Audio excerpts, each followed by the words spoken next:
எவ்வளவு சின்ன பிள்ளைக்கு மாதிரி, எல்கேஜி குழந்தைக்கு மாதிரி, மொண்டசூரி போற பிள்ளைக்கு இந்த செய்தியை சொன்னால் புரிகிற அளவுக்கு இஸ்லாம் டிவைட் பண்ணி காட்டுது.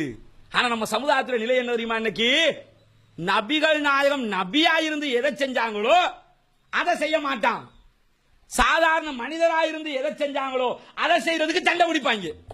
நடக்குதா இல்லையா? நீங்க போய் சொல்லி பாருங்க. ரசூலுல்லாஹி ஸல்லல்லாஹு அலைஹி வஸல்லம் தாடி வைத்தார்கள், ஆகவே நாம் எல்லாம் தாடி வைக்க வேண்டும்.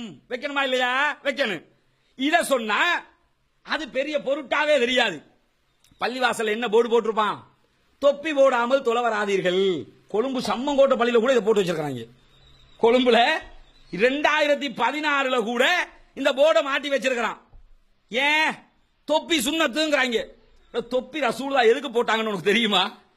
அது யுத்த காலத்துக்காக நபிகனா மக்காவை கைப்பற்ற போற நேரத்தில் போட்டு போன இரும்பு கவசம். அது நீ உண்மையிலே தொப்பி போடணும்னா நல்ல இரும்புல ராணுவம் போட்டுக்கிட்டு தெரிவாங்கல்ல, அதை வாங்கி மாட்டிக்க.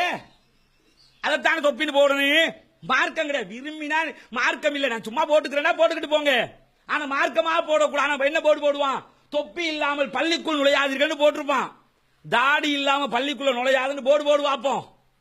ரப்பர் பிளாஸ்டிக் தொப்பி வேறாது வைக்கிறானா இல்ல? பிளாஸ்டிக்ல தொப்பி வைப்பாங்க. தொப்பி அந்த பிளாஸ்டிக் தொப்பியாவது போட்டுக்கிட்டு தான் தொழணுமா? கொஞ்சம் பிளாஸ்டிக்ல தாடி வை பார்ப்போம், ஒட்டிக்கிட்டு தொழுகிறாங்களான்னு பார்ப்போம். அப்ப என்ன அர்த்தம்?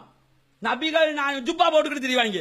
கேட்டா என்ன சொல்லுவான்? சும்மா நான் எனக்கு விருப்பம் கொடுக்குறேன்னா அது வேற கதை. ஆனா நபிகள் நான் ஜுப்பா போட்டாங்க. நபிகள் நான் ஜுப்பா போட்டது மார்க்கமே இல்ல வாப்பா. அதுக்கு மார்க்கத்துக்கு சம்பந்தம் இல்ல. ரசூலுல்லாஹ்வுடைய ஆடை என்னன்னு உனக்கு தெரியுமா? ஜுப்பா என்ன நினைச்சுக்கிட்டு இருக்கிறான்? ரசூலுல்லாஹ் என்னமோ இவன் போட்டவன் சவுதிக்காரன் போட்டுக்கிட்டு திரியிறானே, இது மாதிரி ஜுப்பா தான் ரசூலுல்லாஹ் போட்டுக்கிட்டாங்களா? நபிகள் நாயகம் ஒரு போர்வையை போத்திக் கொள்வார்கள். ரசூலுல்லாஹி ஸல்லல்லாஹு அலைஹி வஸல்லம் கீழே சாரம் மாதிரி ஒண்ணு உடுத்து ஒரு போர்வையை தான் போத்திக்கிடுவாங்க. அந்த காலத்துல அதுதான் ரசூலுல்லாஹ்வுடைய ஆடை.